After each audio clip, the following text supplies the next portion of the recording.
The screen is visible to everyone. Yes, sir. Thank you. Okay guys, तो basically हम लोग class number 2 start करने वाले हैं मैक्रो का। और देखा जाए तो आज की क्लास से ही हम लोगों का सेमेस्टर 2 का मेन टॉपिक स्टार्ट होने वाला है। तो सबसे पहले मैं थोड़ा सा आपको जो लास्ट क्लास था, क्लास नंबर 1, उसको थोड़ा सा रिकॉल करवाता हूँ मैं। Small recap. ठीक है। लास्ट क्लास में हम लोगों ने क्या सब पढ़ा था? हम लोगों ने स्टार्ट किया था टू सेक्टर इकोनॉमी मॉडल से। Two sector economy model. और इसके अंदर में हम लोग क्या कहते थे कि जो दो सेक्टर है, इसमें जो दो सेक्टर होंगे वो कौन कौन से होंगे? एक तो होगा हाउस होल्ड सेक्टर और एक होगा बिजनेस सेक्टर। फिर बोलते थे जो हाउस होल्ड सेक्टर है ये क्या करता है? तो ये करता है कंजम्पशन एक्सपेंडिचर। और जो बिजनेस सेक्टर है ये क्या करता था? तो ये इन्वेस्टमेंट एक्सपेंडिचर करता था। Investment expenditure. जो हाउस होल्ड है जो कंजम्पशन एक्सपेंडिचर करता था, तो यहाँ पे जो कंजम्पशन थी हमारी वो क्या थी? Function of income. ओके, तो टू सेक्टर के अंदर में consumption is the function of income.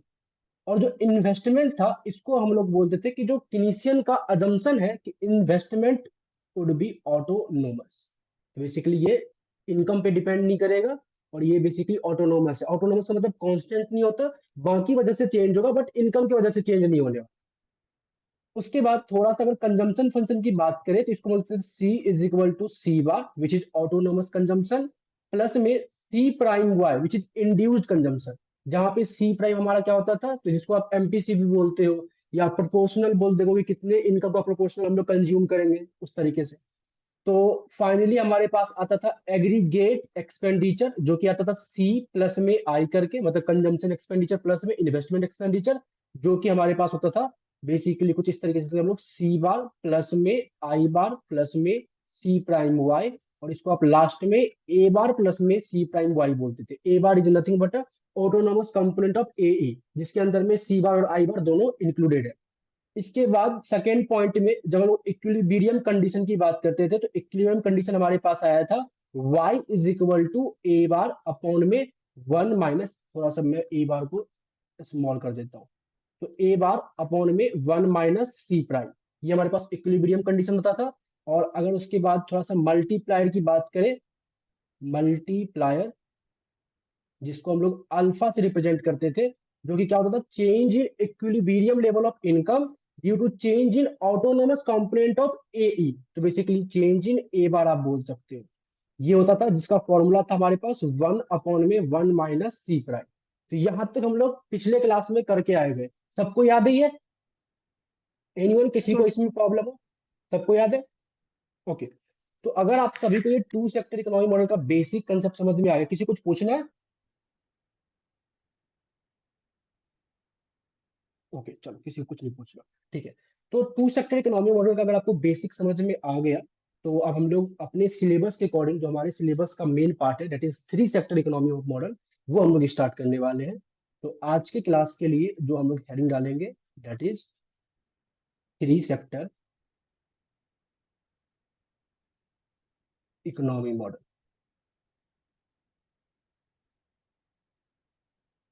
तो अब थ्री सेक्टर इकोनॉमी मॉडल में क्या सब होगा? जो टू सेक्टर में था, एक तो हाउस होल्ड सेक्टर, ये तो होगा ही होगा।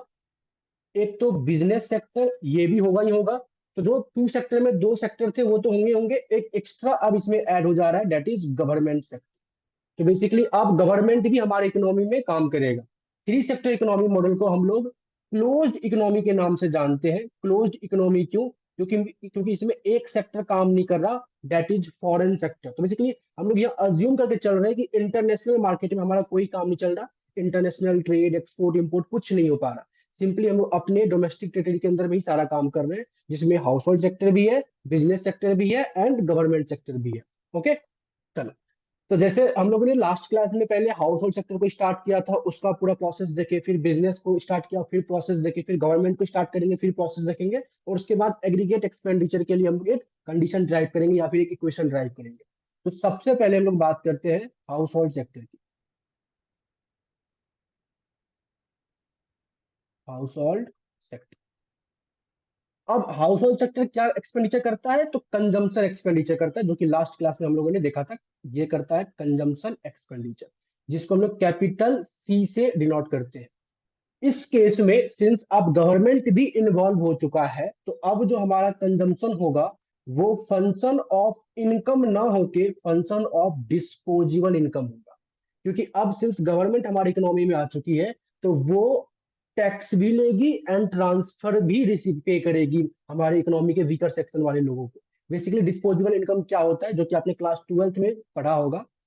Disposable income is nothing but जो आपकी एक्चुअल इनकम है, इसमें से आप माइनस करते थे टैक्स को, और इसमें आप प्लस करते हो ट्रांसफर को।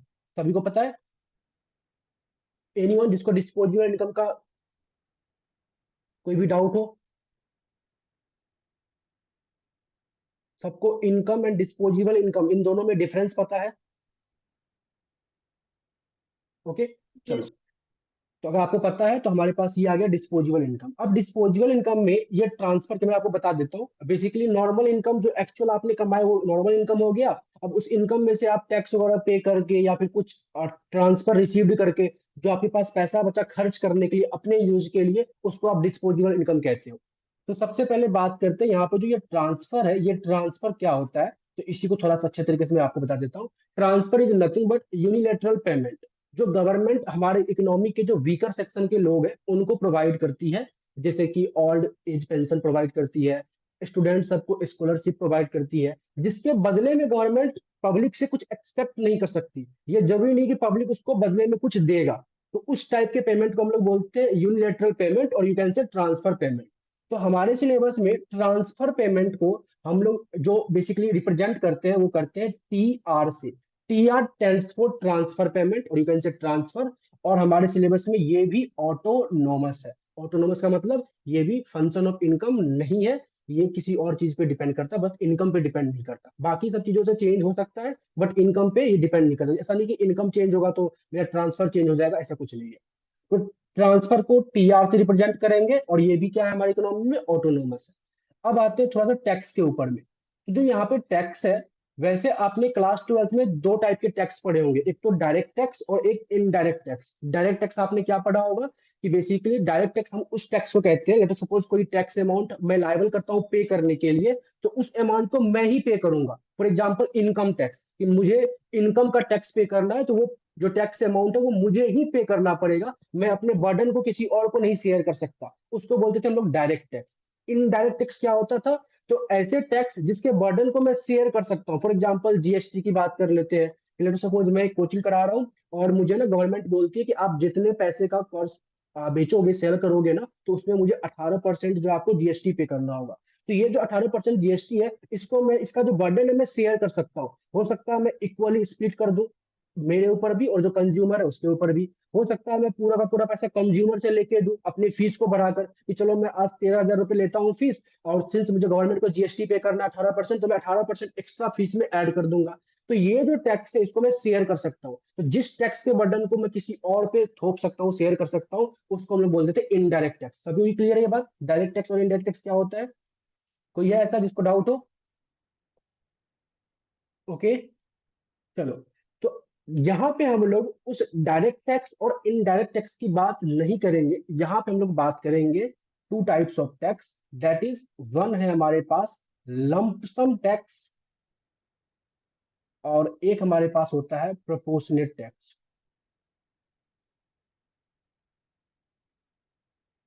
लमसम टैक्स क्या होता है, फिर से, ये टैक्स वो अमाउंट ऑफ टैक्स होता है जिसको हम लोग बेसिकली कैपिटल T से रिप्रेजेंट करते हैं, which is not the function of income. ये इनकम पे डिपेंड नहीं करता। फॉर एग्जाम्पल आप हाउस टैक्स पे करते हो, तो हाउस टैक्स आपके इनकम पे डिपेंड नहीं करता। वो डिपेंड करता है कि आपका जो हाउस है वो किस लोकेलिटी में है, जो हाउस का एरिया वो कितने स्क्वायर फीट में बटा हुआ है, तो इन सब चीजों पे डिपेंड करता है, आपके इनकम पे डिपेंड नहीं करता। तो वो सारे टैक्स जो आपके इनकम पे डिपेंड नहीं करता, किसी और वजह से आप पे कर रहे हो, उसको हम लोग बोलते हैं लमसम टैक्स। और हमारे सिलेबस में ये जो लमसम टैक्स है ये भी ऑटोनोमस किया गया है। ओके, अब आते हैं प्रोपोर्शनेट टैक्स। प्रोपोर्शनेट टैक्स क्या होता है, वो टैक्स जिसको हम लोग इनकम पे डिपेंड करता है, जिसको रिप्रेजेंट करते हैं हम लोग बेसिकली कुछ इस तरीके से small T which is proportionate और वाई विच इज इनकम। तो बेसिकली इनकम का कुछ प्रोपोर्शनेट, और you can say income tax की तरह आप देख सकते हो, तो इसको हम लोग बोलते हैं प्रोपोर्शनेट टैक्स, जिसको रिप्रेजेंट करते हैं टी वाई से, which is the function of income. This is proportionate tax and this is lump sum tax. यहाँ तक किसी को डाउट है टैक्स एंड ट्रांसफर में कुछ किसी भी तरीके का? एनीवन जो टैक्स एंड ट्रांसफर में कुछ पूछना चाहता हो? क्लियर है सभी को? Yes sir. ओके, तो थैंक यू। तो अगर आप सभी को क्लियर है तो हम लोग आगे बढ़ते हैं। तो कहने का मतलब ये है कि जो हमारे पास डिस्पोजेबल इनकम आया वो कुछ इस तरीके से आया कि जो आपकी एक्चुअल इनकम है ना, इसमें से आप पहले माइनस कर दो लमसम टैक्स को, जो कि आपका ऑटोनोमस है। फिर माइनस कर दो आप प्रोपोर्शनेट टैक्स को, जो कि आप इस तरीके से रिप्रेजेंट करते हो टी टाइम्स ऑफ इनकम। और इसमें प्लस कर दो आप ट्रांसफर को, जो कि टी आर से रिप्रेजेंट करते हैं, और ये भी मेरा क्या है, ऑटोनोमस है। अब जो है हम लोग लिखते हैं, तो सिंस हाउस होल्ड करता है कंजम्पशन एक्सपेंडिचर, जिसको हम लोग कैपिटल सी से रिप्रेजेंट करते हैं। और कैपिटल सी कंजम्पशन क्या होता है, एक तो autonomous sorry basically consumption expenditure क्या होता है, एक तो ऑटोनोमस कंजम्पशन जो कि सी बार से रिप्रेजेंट करते हैं, प्लस में सी प्राइम वाई डी। पिछले क्लास में भी हम लोगों ने कंजम्पशन फंक्शन को इसी तरीके से लिखा था, सी बार प्लस में सी प्राइम वाई। आज की क्लास में भी सेम लिखा है, सी बार प्लस में सी प्राइम वाई। बस डिफरेंस क्या है कि लास्ट क्लास में मतलब टू सेक्टर इकोनॉमी मॉडल में जो वाई था वो इनकम था, और आज जो वाई है मेरा वो क्या है, डिस्पोजेबल इनकम है। तो इसको मैं थोड़ा सा ब्रेक करूंगा, C is equal to C bar plus में सी प्राइम वाई मेरा क्या होगा, तो एक्चुअल इनकम माइनस में बेसिकली लमसम टैक्स, माइनस में प्रोपोर्शनेट टैक्स, और प्लस में ट्रांसफर। इसको और थोड़ा सा बेक करें, तो सी बार प्लस में सी प्राइम वाई, माइनस में C prime T R, plus में C prime T R, minus में सी प्राइम टी वाई। कुछ इस तरीके से आप ब्रेक कर सकते हो। अब मैं क्या कर रहा हूँ, साफ साफ दिख रहा है जिस जिस फैक्टर के ऊपर या जिस जिस वर्ड के ऊपर आपको बार दिख रहा है वो क्या है, ऑटोनोमस एक्सपेंडिचर है। तो बेसिकली एक ये और एक ये सारे के सारे ऑटोनोमस कंपोनेंट है।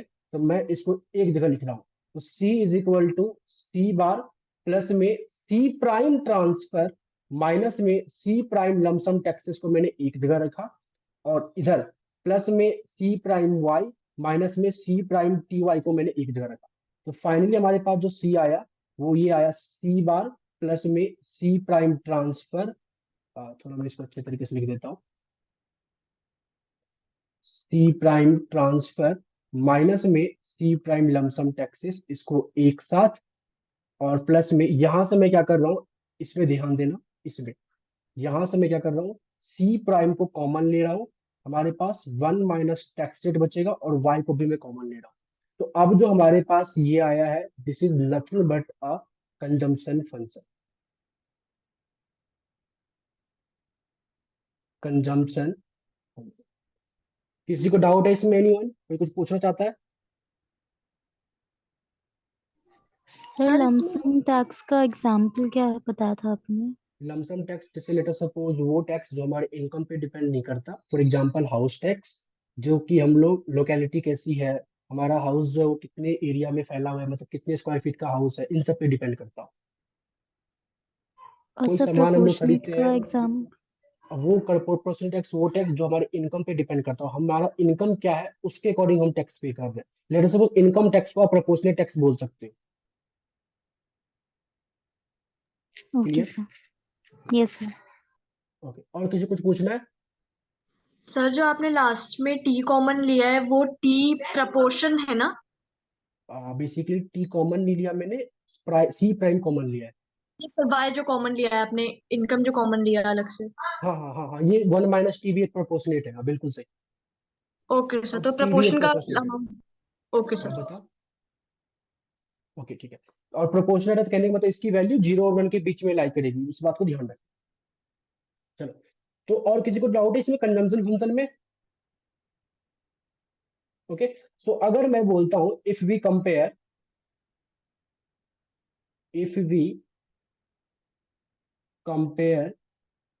Consumption function with y is equal to mx plus c वाले फंक्शन से, तो मुझे बताएगा कि इस कंजम्पशन फंक्शन का स्लोप क्या होगा।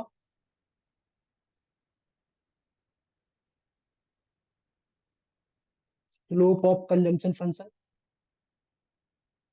C prime into 1 minus t. बिल्कुल सही। तो slope of consumption function is nothing but C prime into में 1 - टी। ऐसा क्यों? ये सारे के सारे एक ऑटोनोमस कंपोनेंट है। ओके, ये हमारा y एक वेरिएबल है, क्योंकि अब शुरुआत में लिखा था consumption is the function of income. तो यहाँ पे जो वेरिएबल का काम कर रहा है, एक तो c कर रहा है मतलब कंजम्पशन, और एक तो y कर रहा है।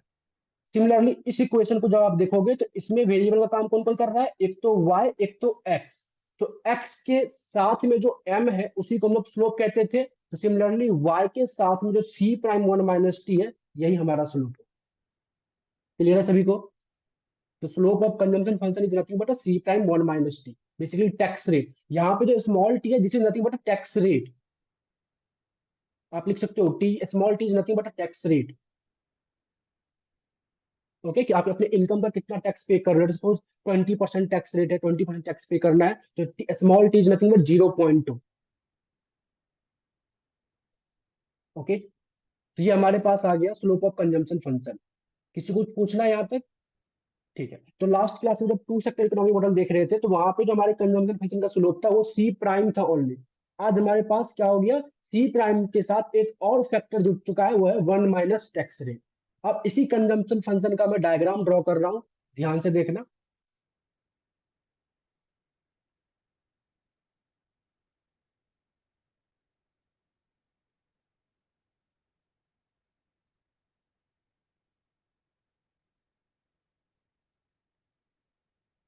जैसे सपोज ये मेरे पास कंजम्पशन है और यहाँ पे मेरे पास इनकम है। ओके, मैंने थोड़ा उल्टा कर दिया।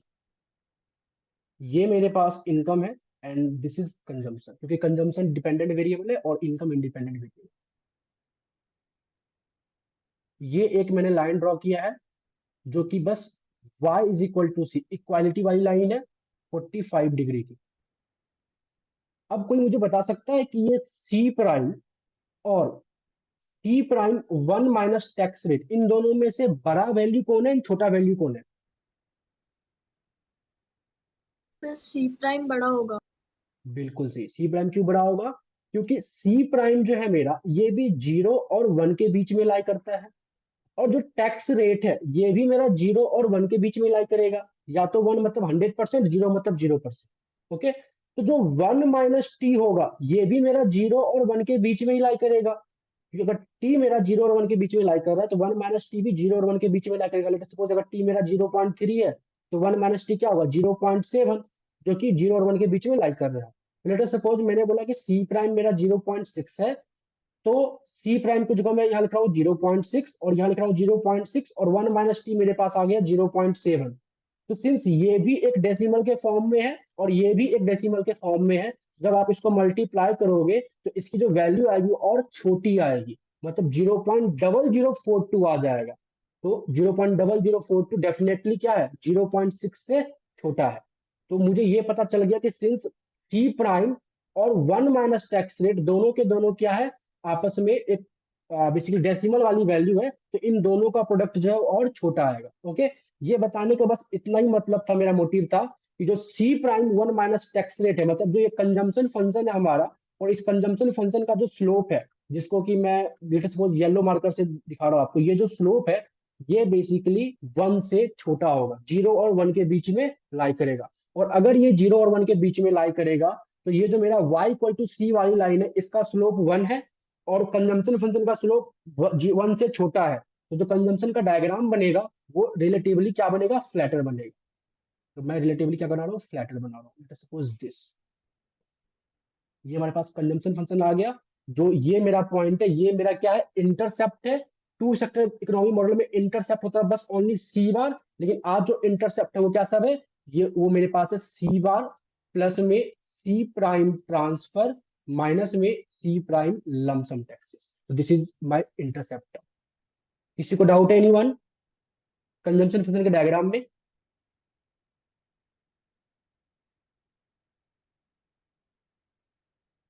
क्लियर है सभी को कंजम्पशन फंक्शन डायग्राम? आगे Yes, बढ़े। sir.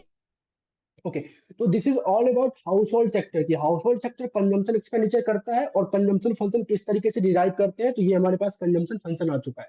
अब हम लोग जाते हैं नेक्स्ट सेक्टर की ओर जो हमारे पास है, that is business sector. Business sector, अब बिजनेस सेक्टर क्या करता है, वो करता है इन्वेस्टमेंट एक्सपेंडिचर, जिसको हम लोग कैपिटल आई से रिप्रेजेंट करते थे। और लास्ट क्लास में भी बोला था कि जो किनीशियन है, जो कि हम लोग किनीशियन अप्रोच कर रहे हैं, वो इन्वेस्टमेंट को ऑटोनोमस कंपोनेंट की तरह ट्रीट करता है। जो आई होगा वो क्या होगा, आई बार होगा। ये क्या है, ये है अजम्पशन ऑफ किनीशियन की।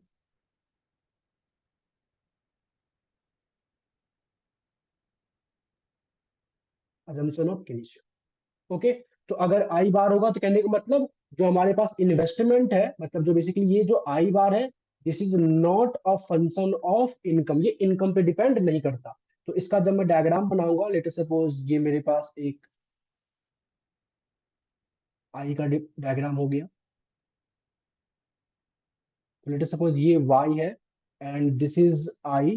तो जो मेरे पास आई होगा वो ये होगा, लेट सपोज कोई ऑटोनोमस कंपोनेंट ये है, तो ये मेरे पास आ गया आई बार। किसी को कुछ पूछना है, एनीवन इन्वेस्टमेंट के डायग्राम में? सिंपल है, सेम क्लास वन में जो कराया था वही सेम, और कुछ नहीं है। तो अगर ये समझ में आ गया, मुझे नहीं तो इसमें किसी को डाउट हो, तो नेक्स्ट वी हैव जो नया एक सेक्टर इंट्रोड्यूस किया गया है, that is government sector. Government sector, government sector जो बेसिकली एक्सपेंडिचर करती है उसको हम लोग बोलते हैं गवर्नमेंट एक्सपेंडिचर, जिसको रिप्रेजेंट करते हैं हम लोग कैपिटल जी से। तो वैसे तो कैपिटल जी जो है ये भी ऑटोनोमस होता है, बट थोड़ा सा इस पे चर्चा करते हैं क्यों ऑटोनोमस होता है। जो गवर्नमेंट की एक्सपेंडिचर होती है, गवर्नमेंट कहाँ एक्सपेंडिचर करता है, गवर्नमेंट की एक्सपेंडिचर किस किस पॉइंट पे होती है, किस किस जगह पे होती है। एक तो वो जितने भी हमारे इंडिया में या इंडिया के बाहर, सपोज क्लोज्ड इकोनॉमी है तो मैं अपने इंडिया की बात करता हूँ, तो जितने भी इंडिया में पब्लिक सेक्टर वाली कंपनी है, जो भी पब्लिक फर्म्स है जो गवर्नमेंट चलाती है, तो उसके अंदर जो भी लेबर या ऑफिसर काम कर रहे हैं तो उनको वेज या सैलरी देती है। तो एक तो एक्सपेंडिचर ये है, जो उन फर्म को मेंटेनेंस करने में जो खर्च होता है वो एक एक्सपेंडिचर है। जैसे कि बहुत सारे म्युनिसिपल कॉर्पोरेशन है हमारे इंडिया में, तो उस पर जो खर्च हो रहा होगा वो। दूसरा क्या है, तो जब अगर गवर्नमेंट कहीं इंफ्रास्ट्रक्चर को बिल्डअप करती है, चाहे वो इंफ्रास्ट्रक्चर मान लो किसी वजह से, लेट सपोज कोई डिजास्टर आ गया, कोई फ्लड आ गया है, अर्थक्वेक आ गया, कहीं की रोड टूट गई या कहीं का ब्रिज गिर गया, पुल गिर गया, तो इन सब चीजों को जो बनाना पड़ रहा है तो इसमें एक एक्सपेंडिचर करती है। तीसरा क्या है, लेट सपोज वार गुड्स, जो गवर्नमेंट डिफेंस वगैरह में एक्सपेंडिचर करती है। तो मेनली देखा जाए तो ये सब गवर्नमेंट का एक्सपेंडिचर है। क्या ये सभी एक्सपेंडिचर गवर्नमेंट के इनकम पे डिपेंड करता है? नहीं, ये गवर्नमेंट के इनकम पे डिपेंड नहीं करता, ये एक सिनेरियो पे डिपेंड करता है। लेट अस सपोज अगर फ्लड आ जाए, अर्थक्वेक आ जाए और उसके वजह से गवर्नमेंट को किसी इंफ्रास्ट्रक्चर में या किसी तरीके का एक्सपेंडिचर करना पड़े, तो ये गवर्नमेंट अपने इनकम को देखकर नहीं करती है, ये सिनेरियो को देखकर करती है। लेट अस सपोज अगर युद्ध हो जाए किसी भी देश में, लेट सपोज आप भारत, इंडिया एंड पाकिस्तान के बीच में वार छिड़ जाए, तो इस टाइम पे जो वार गुड्स पे या जो वार के डिफेंस के लाइन में जो गवर्नमेंट एक्सपेंडिचर करेगी, तो वो भी एक सिनारियो को देखते हुए एक्सपेंडिचर हो रहा है, ना कि इनकम को देखते हुए। ऐसा नहीं है कि अगर गवर्नमेंट की इनकम बढ़ जाएगा, जीडीपी बढ़ जाएगा, तो गवर्नमेंट कल लड़ाई करना मतलब वार चालू कर देगी पाकिस्तान के साथ, ऐसा कुछ नहीं है। और ना ही ऐसा है कि लेटर सपोज मैं बोलता हूँ कि जितनी सफाई होगी हमारे देश में, उतना कम खर्च होगा उस, सॉरी, जितनी कचरा होगा हमारे देश में, जितना कम कचरा होगा हमारे देश में, उतना कम खर्च होगा उस कचरे को साफ करने में, और उतना कम एक्सपेंडिचर लगेगा गवर्नमेंट का। तो ये जितने भी एक्सपेंडिचर आप देखोगे ना, ओवरऑल जो मेनली एक्सपेंडिचर है, ये सब के सब गवर्नमेंट का जो है ना सिनेरियो पे डिपेंड करता है, ना कि इनकम के ऊपर में डिपेंड करता है। तो बस इस मोटिव को लेते हुए, इस एक छोटे से कंसेप्ट को लेते हुए, गवर्नमेंट एक्सपेंडिचर भी हमारे सिलेबस में क्या है, वो ऑटोनोमस है। लेकिन ऐसा नहीं है कि हमेशा होगा, क्योंकि जो गवर्नमेंट की एक्सपेंडिचर है वो भी समटाइम्स जीडीपी पे डिपेंड करता है। अगर हमारी जीडीपी इंक्रीज होती जाएगी, तो हो सकता है आने वाले टाइम में जो गवर्नमेंट अपना एक्सपेंडिचर को भी अलग अलग तरीके से बढ़ाएगी। तो वो तो मतलब एक वाइडर कंसेप्ट है, बट बेसिक कंसेप्ट जो मैंने आपको बताया, इसको देखते हुए जो हमारे सिलेबस में गवर्नमेंट एक्सपेंडिचर है उसको भी एक ऑटोनोमस की तरह ट्रीट किया जाता है। ये आल्सो जीवा, which is not the function of income. किसी कुछ पूछना है, एनीवन? तो जो अगर इसका भी मैं डायग्राम बनाऊंगा तो कुछ इसी तरीके से बनेगा।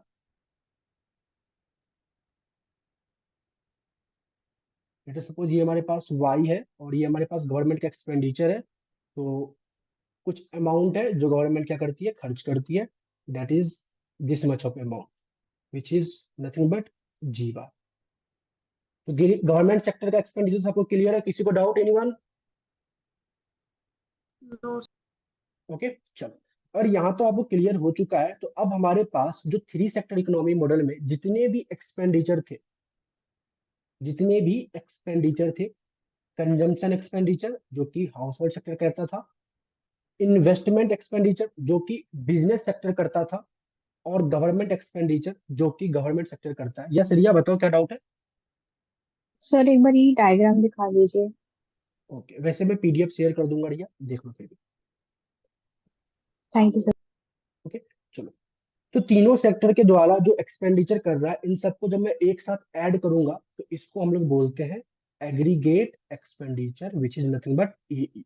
तो थोड़ा सा अब एई को ब्रेक करें हम लोग, तो एई इज नथिंग बट सी क्या था, कंजम्पशन एक्सपेंडिचर। वो क्या होता था, तो वो होता था सी बार प्लस में सी प्राइम ट्रांसफर और माइनस में सी प्राइम लमसम टैक्सेस और प्लस में सी prime one minus tax rate into में वाई।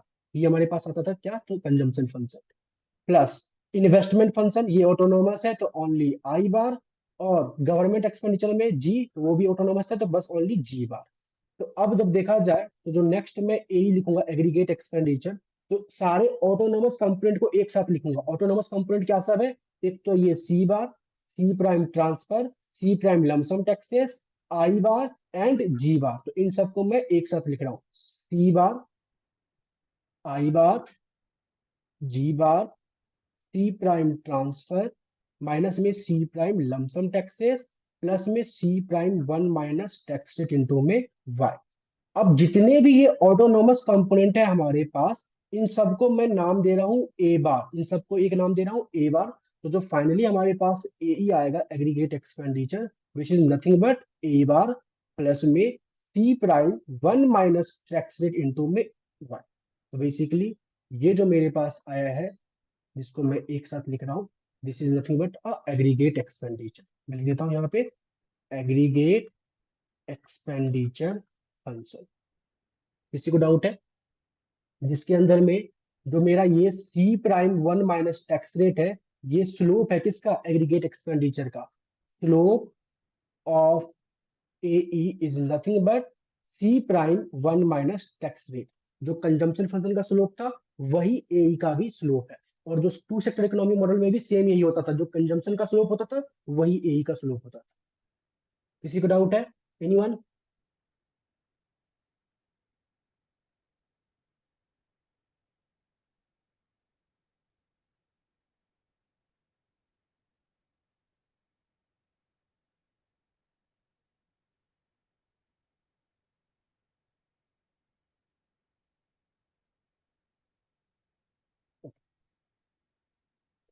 आगे बढ़े, किसी को डाउट है यहाँ तक में? क्लियर सभी को? क्लास में तो फायदा तो वही होगा ना, फिर मैक्रो पढ़ने का अर्पिता पहले। प्लीज अपने आप को म्यूट कर लो। तो जो पहले मेरे को कोई भी नहीं, मैंने आज तक ना ही मैथ्स की पिछले अर्पिता ओके, सो ठीक है, किसी को डाउट है एनीवन? चलो ठीक है, अगर डाउट नहीं है तो बहुत अच्छी बात है, अब थोड़ा आगे बढ़ते हैं। तो हम लोगों ने एग्रीगेट एक्सपेंडिचर तक ड्राइव कर लिया हर एक इक्वेशन को। अब हम लोग देखते हैं बेसिकली इकोनॉमी के अंदर में इक्विलिब्रियम कंडीशन कब आए। तो now we have basically equilibrium condition, equilibrium condition. तो इक्विलिब्रियम कंडीशन तब होगा जब हमारे इकोनॉमी का जो एग्रीगेट आउटपुट है, जिसको आप वाई से रिप्रेजेंट करते हो, वो इक्वल होगा एग्रीगेट एक्सपेंडिचर के। सेम इसी तरीके से फाइंड आउट करते थे। तो एग्रीगेट आउटपुट मेरे पास y है और एग्रीगेट एक्सपेंडिचर क्या है, तो वो है मेरे पास a बार प्लस में c prime one minus tax rate into में y। थोड़ा इसको ब्रेक करेंगे, मतलब y माइनस में c prime one minus tax rate into में y को लेफ्ट साइड में शिफ्ट करेंगे और इस तरफ a बार लिखेंगे। यहाँ से जब आप y कॉमन लोगे तो यहाँ वन माइनस सी prime one minus tax rate बचेगा और यहाँ पे क्या बचेगा, तो a बार। अब थोड़ा और आगे जाओगे तो आपके पास y is equal to a bar upon में वन माइनस 1 माइनस सी प्राइम 1 माइनस टैक्स रेट बचेगा।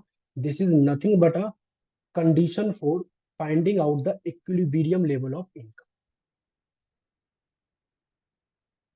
क्लियर सभी को, किसी को डाउट यहाँ पे? ओके, सेम पिछले क्लास की तरह ही है, y इक्वल टू ए को इक्वेट किया और इसके बाद हमारे पास इक्विलिब्रियम कंडीशन आ गया। इसको थोड़ा सा अगर रिप्रेजेंट करें डायग्राम के ऊपर में तो देखते हैं कैसे बनेगा इसका डायग्राम।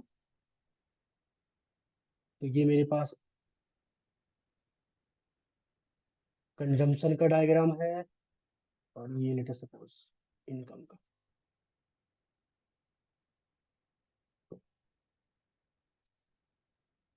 ये मेरे पास है लेट अस सपोज इनकम और ये मेरे पास है एग्रीगेट एक्सपेंडिचर, दिस इज 0। एक लाइन हम लोग बनाते हैं इक्वालिटी वाला, सो डैट कि हमें स्लोप का आइडिया हो सके। This is nothing but y is equal to a line. Okay, जो एग्रीगेट एक्सपेंडिचर बनेगा तो वो साफ साफ कंजम्पशन एक्सपेंडिचर की तरह दिखेगा, क्योंकि एग्रीगेट एक्सपेंडिचर का भी जो स्लोप है वो क्या है, ये है सी प्राइम 1 माइनस टैक्स रेट। तो ये भी क्या होगा, y इक्वल टू ए वाली लाइन से थोड़ा फ्लैटर ही होगा। तो एग्रीगेट एक्सपेंडिचर का जो डायग्राम होगा वो कुछ इस तरीके से होगा। मैं डायरेक्टली ड्रॉ करता हूँ, बाद में आपको समझना हो तो आप मुझसे पूछ सकते हो। कुछ ये late us suppose this is the diagram of aggregate expenditure, जहां पे ये इंटरसेप्ट टर्म है जो है वो ए बार है। जहां पे आप ए बार को ब्रेक करना चाहो तो ब्रेक कर सकते हो। ए बार मेरा क्या है, तो ए बार है मेरे पास सी बार प्लस में आई बार प्लस में जी बार प्लस में सी प्राइम ट्रांसफर माइनस में सी prime lump sum taxes. This is nothing but A bar. किसी को डाउट है ए का डायग्राम में? ओके, तो ये रिलेटिवली फ्लैटर बनेगा y इक्वल टू ए से, क्योंकि जो ए का भी स्लोप है वो भी 1 से छोटा ही होगा। आप जब इस डायग्राम को देखोगे तो इस पूरे डायग्राम में आपको बस एक यही ऐसा पॉइंट दिखेगा जहां पे y और a आपस में इक्वल है। तो इसी पॉइंट से हमारे पास इक्विलिब्रियम आएगा और यहां से जो मेरे पास इक्विलिब्रियम आएगा, this is nothing but equilibrium level of income और this is nothing but equilibrium point. तो ये हमारे पास आ गया इक्विलिब्रियम कंडीशन का डायग्राम। किसी को कुछ पूछना है? क्लियर है सभी को? ओके, तो अगर आपको यहाँ तक क्लियर है सारा का सारा, तो हम लोगों ने अभी तक में क्या कर सब कर लिया, एग्रीगेट एक्सपेंडिचर डिराइव कर लिया है, इक्विलिब्रियम कंडीशन डिराइव कर लिया, उसको डायग्रामेटिकली भी देख लिया है। अब जो नेक्स्ट कंसेप्ट है हमारा, दैट इज मल्टीप्लायर। अब ध्यान से देखते हैं कि मल्टीप्लायर कैसे वर्क करेगा यहाँ। नेक्स्ट ये प्लीज सारे के सारे अपने आप को म्यूट कर लो। खुशी आप अपने आप को म्यूट कर लो प्लीज। 1 second guys. ओके, आगे बढ़ते हैं। तो बेसिकली अब जो हमारे पास है next concept, that is the multiplier.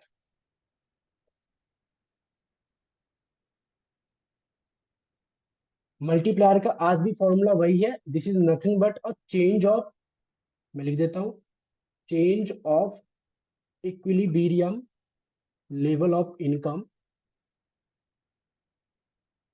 Due to change in autonomous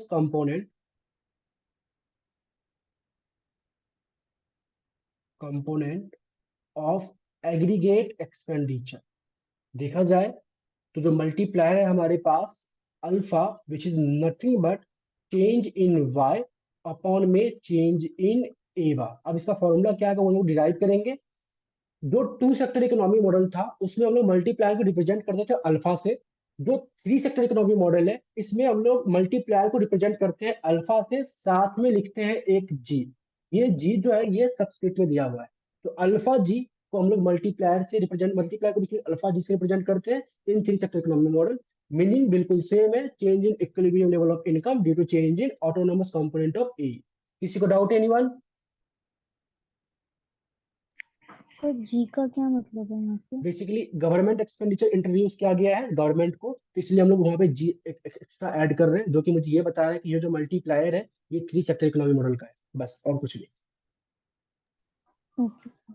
okay, चलो, तो अब मेरे पास अल्फा जी ये आ चुका है। तो बेसिकली अब डिराइव करते हैं इसका क्या फॉर्मूला होगा। तो हमारे पास जो इक्विलिब्रियम लेवल ऑफ इनकम था, इक्विलिब्रियम लेवल ऑफ जो इनकम था, y is equal to a bar upon में 1 माइनस सी प्राइम 1 माइनस टैक्स रेट।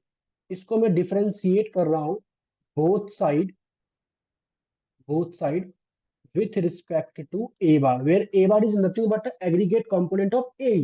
तो मेरे पास क्या आ जाएगा, मेरे पास आ जाएगा basically change in y due to change in a bar, जो कि आएगा a bar का 1 हो जाएगा 1 अपॉन में 1 माइनस सी प्राइम 1 माइनस टैक्स रेट।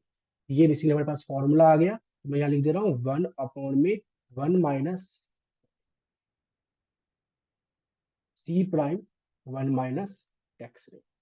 तो this is nothing but a formula of multiplier जिसको रिप्रेजेंट करते हैं अल्फा जी से। किसी को डाउट है यहां तक में? एनीवन? ओके, किसी को डाउट है? No sir. ओके, तो अब थोड़ा ना पहले डायग्राम बनाता हूं और उसके बाद थोड़ा सा और आगे पढ़ते हैं। पहले इसका डायग्राम लेकिन देखते हैं क्या है, किस तरीके से बनेगा इसका डायग्राम। लेट अस सपोज हमारे पास इस तरीके से एक्सेस गिवन है। ये मेरे पास है इनकम, ये मेरे पास है एग्रीगेट एक्सपेंडिचर, और ये हम लोगों के पास है y इज इक्वल टू ए का डायग्राम, जो कि 45 डिग्री हमें शो कर रहा है। ओके, लेट अस सपोज मेरे पास एक डायग्राम ये है which is a, late us suppose ये है AE1, और यहाँ पे मेरे पास क्या है ए बार। ओके, तो जो इक्विलिब्रियम आएगा वो इस पॉइंट पे आएगा, और जो इक्विलिब्रियम लेवल ऑफ इनकम आएगा वो आएगा इस पॉइंट पे। This is nothing but y1।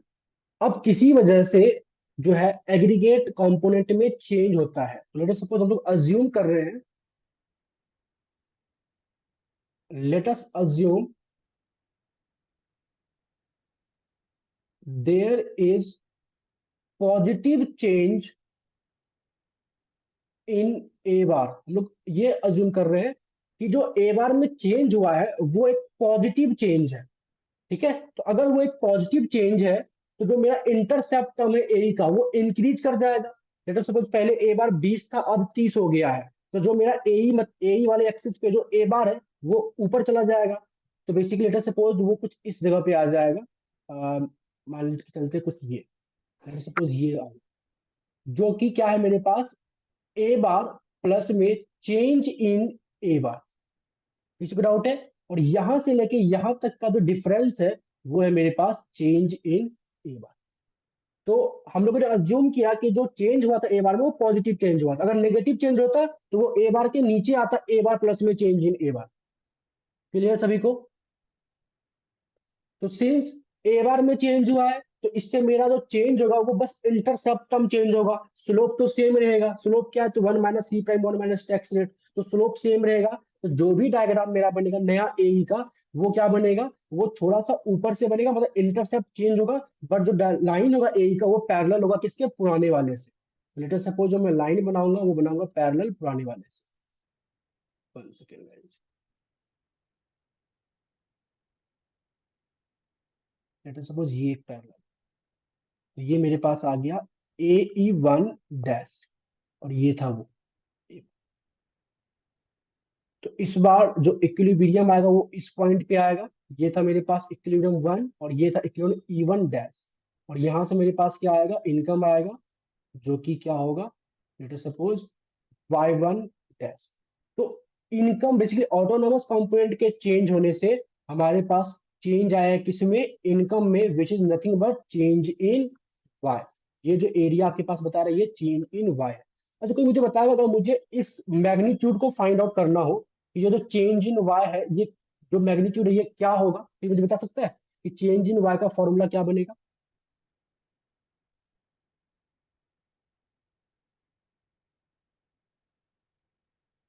इसको देखो थोड़ा, इस वाले को। अगर चेंज इन y अपॉन में change in A bar alpha G है, तो change in y is nothing but alpha ji into में चेंज इन ए बार। तो ये जो मैग्नीट्यूड आपको निकालना है कि इनकम में कितने का चेंज आएगा ड्यू टू चेंज इन ए बार, वो होगा अल्फा जी, जो कि मल्टीप्लायर है इनटू में चेंज इन ए बार की, जिसके वजह से जो चेंज आया है वो। तो ये जो डिस्टेंस जिसको मैंने येलो कलर से हाईलाइट किया हुआ है, उसका मैग्नीट्यूड अगर आपको फाइंड आउट करना हो तो आप अल्फा जी इंटू में चेंज इन ए बार करोगे तो आपके पास चेंज इन वाई आ जाए। किसी को डाउट है इसमें?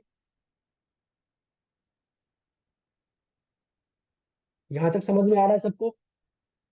तो ये बस यस आपने सर। क्या किया, इसका मल्टीप्लायर का डायग्राम बनाया कि ए बार के चेंज होने से आपके इनकम में चेंज आया है। सिंस ए बार में पॉजिटिव का चेंज आया था तो आपके इनकम में भी पॉजिटिव का चेंज आया है। और अगर आपको वो change in income find out करना हो, क्योंकि न्यूमेरिकल क्वेश्चन बनेंगे यहाँ से, जब क्वेश्चन आएगा तो इसी तरीके से आएगा कि कोई भी एक कंपोनेंट चेंज होगा तो आपको बोलेगा बताओ कि इक्विवेलेंट लेवल ऑफ इनकम में क्या चेंज आएगा, तो आपको ये वाला फॉर्मूला को यूज करना है। ये चेंज इन वाई जो है वो अल्फा जी जो मेरा मल्टीप्लायर है, और इनटू में जिसकी वजह से चेंज हुआ है इनकम, तो जो कि चेंज इन ए बार। तो आपको यहाँ तक समझ में आ चुका है। तो अब थोड़ा हम लोग मल्टीप्लायर में ही थोड़ा आगे जाते हैं, ब्रेक करते हैं, क्योंकि ब्रेक इसलिए कर रहे हैं कि टू सेक्टर इकोनॉमी मॉडल में तो सिर्फ ए बार का काम करता था, सी बार एंड आई बार, लेकिन यहाँ पे जो ए बार का काम कर रहा है वो बहुत सारे कंपोनेंट कर रहे हैं। तो अब थोड़ा सा हम लोग आगे बढ़ते हैं, ध्यान से देखो।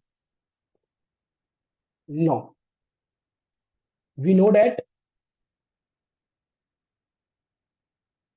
डेट जो चेंज इन वाई अपॉन में चेंज इन ए बार है, जिसको आप बोलते हो 1 में 1 माइनस सी प्राइम 1 माइनस टैक्स रेट, और जिसको आप रिप्रेजेंट करते हो अल्फा जी से, वो अभी आपने ऊपर पढ़कर आप आएंगे।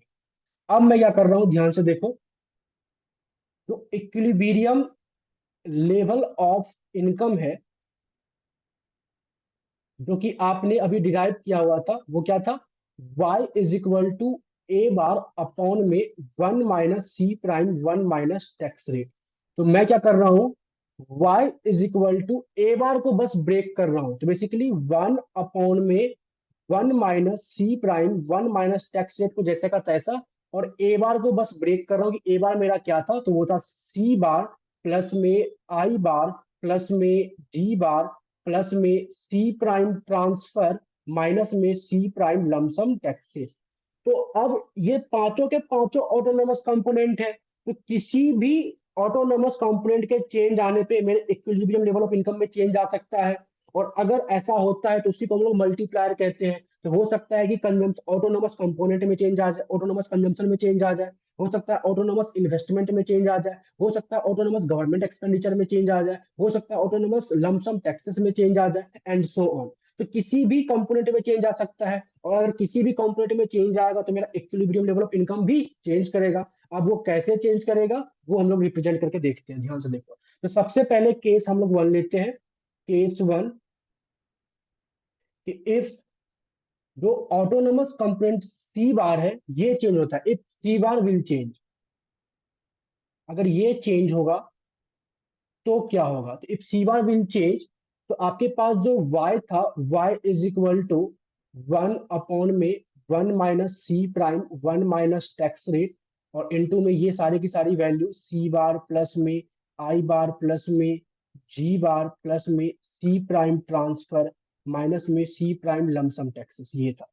तो आप क्या करोगे, डिफ्रेंशिएट करोगे both side with respect to C bar. तो बेसिकली आपके पास क्या आ जाएगा, चेंज इन y अपॉन में चेंज इन सी बार, जो कि क्या होगा 1 अपॉन में 1 माइनस सी प्राइम 1 माइनस टैक्स रेट, जैसा का कॉमन रहेगा। जब अंदर आप डिफरेंशिएट करोगे तो यहाँ से सी बार की वैल्यू से 1 आ जाएगा, क्योंकि सी बार को सी बार से डिफरेंशिएट करोगे। Change in C bar upon में change in C bar, D by D X of X क्या आता था, 1 आता था, तो ये सी बार का तो 1 आ जाएगा, लेकिन बाकी सारे कंपोनेंट का 0 आ जाएगा। ये भी 0, ये भी 0, ये भी 0। किसी ने अगर जी पढ़ा होगा बेसिकली सेमेस्टर 1 के अंदर में, तो वहां आपने पढ़ा होगा कि पार्शियल डेरिवेटिव, जब हम किसी वेरिएबल को किसी दूसरे वेरिएबल से डिफरेंशिएट कर रहे होते हैं पार्शियली, तो वो उसकी वैल्यू 0 आती है। किसी ने पढ़ा है इस चीज को? एनीवन? अगर नहीं पढ़ा है तो मैं आपको बेसिक समझाता हूँ। कि अगर लेटर सपोज हमारे पास F of X Y is equal to 2x plus में 3xy प्लस में 4 हो, और मैं इसको लेटर सपोज मैं इस फंक्शन को एफ ऑफ एक्स वाई को डिफरेंशिएट कर रहा हूँ विथ रिस्पेक्ट टू एक्स से, तो जो मेरा y है ना, ये y एक कांस्टेंट की तरह ट्रीट होगा। जो जो बेसिकली 4 को हम जिस तरीके से देखेंगे उसी तरीके से y को भी देखेंगे। तो अगर हमारे पास function more than one variable होता है और उसको हम किसी एक वेरिएबल से डिफरेंशिएट कर रहे होते हैं, तो बाकी सारे वेरिएबल को हम लोग एज ए कांस्टेंट ट्रीट करते हैं। और कांस्टेंट का जो डिफरेंशिएशन होता है वो क्या होता है, 0 होता है। क्लियर सभी को? सर तो बताओ भाई, मतलब ये क्योंकि 3y आएगा। क्या आएगा, फिर से बोलना। सर मतलब जो आपने एग्जाम्पल लिया था 3xy है, तो सर वो y को कांस्टेंट लेंगे तो 3y बचेगा हाँ, मतलब। ओनली 3y बचेगा, बिल्कुल सही। हाँ ओके सर। ठीक है, तो सिंपल आपको बस अभी इतना जानना है। वैसे तो आप अभी पढ़ोगे function of more than one variable में सारा चीज पढ़ोगे, बट अब फिलहाल आई होप नहीं आपने पढ़ा होगा, तो मैं आपको बता देता हूँ कि जब भी हमारे पास function more than one variable में होता है और उस फंक्शन को किसी एक वेरिएबल के फॉर्म से डिफरेंशिएट करते हैं, तो बाकी जो वेरिएबल है वो कांस्टेंट की तरह ट्रीट किया जाता है। तो सिंस मेरा जो यहाँ पे इनकम है वो किसके किस पे डिपेंड करता है, तो सी बार पे कर रहा है, आई बार पे कर रहा है, जी बार पे कर रहा है, सी प्राइम ट्रांसफर पे कर रहा है, सी प्राइम लमसम टैक्सेस पे कर रहा है, इन सब पे डिपेंड करता है। तो अगर मैं इस इनकम को सी बार से डिफरेंशिएट करूंगा with respect to C bar, तो बाकी जितने भी मेरे पास वेरिएबल है आई बार जी बार, इन सबको मैं कांस्टेंट ट्रीट करूंगा। और अगर ये सब कांस्टेंट है तो उसका डिफरेंशिएशन क्या आएगा, 0 आएगा। तो आई बार का भी 0 आया, जी बार का भी 0 आया, एंड सो ऑन। क्लियर है सभी को? तो यस अगर सर। आप सभी को ये क्लियर हो चुका है, तो हमारे पास फाइनली अगर आप यहाँ पे देखोगे तो चेंज इन y अपॉन में चेंज इन सी बार आया, तो वो क्या आया है, 1 अपॉन में 1 माइनस सी प्राइम 1 माइनस टैक्स रेट ही आया है। क्योंकि इक्वल टू 1 होगा ना, बाकी सब तो 0 हो जाएंगे, बट ये इक्वल टू 1 आएगा, बाकी सब प्लस 0 0 0 हो जाएगा। और यही मेरा किसके बराबर है, this is nothing but alpha G. यहाँ पे देख लो, ये अल्फा जी के बराबर है। तो मैं इसके जवाब लिख रहा हूँ अल्फा जी। तो कहने का मतलब ये है कि इसकी भी जो वैल्यू आ रही है वो अल्फा जी ही आ रही है। तो जो मल्टीप्लायर का फॉर्मूला मेरे पास ए बार के डिफरेंशिएशन से आ रहा था, कि नॉर्मली क्वेश्चन में बोलता है कि ए बार में कोई चेंज आ रहा है, आप मल्टीप्लायर फाइंड आउट करो। तो जो फॉर्मूला नॉर्मली ए बार के चेंज होने से आ रहा था 1 अपन में 1 माइनस सी प्राइम 1 माइनस टैक्स रेट, वही सेम फॉर्मूला चेंज इन सी बार के करस्पॉन्ड में भी आ रहा है। और अगर मैं डायग्राम की बात करूं, लेट अस सपोज इस डायग्राम को मैं नाम देता हूं फिगर 1।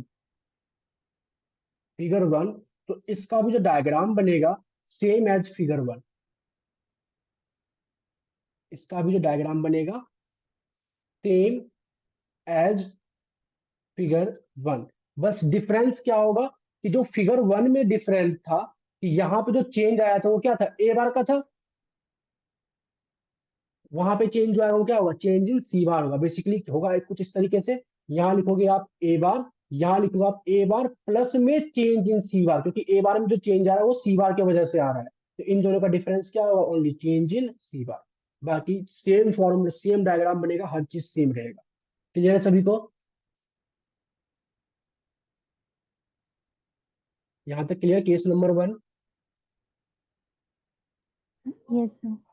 ओके, अब आते हैं हम लोग केस नंबर 2, यस कि इफ या late us suppose I bar change होता है, तो if I bar will change, तो इस केस में क्या होगा।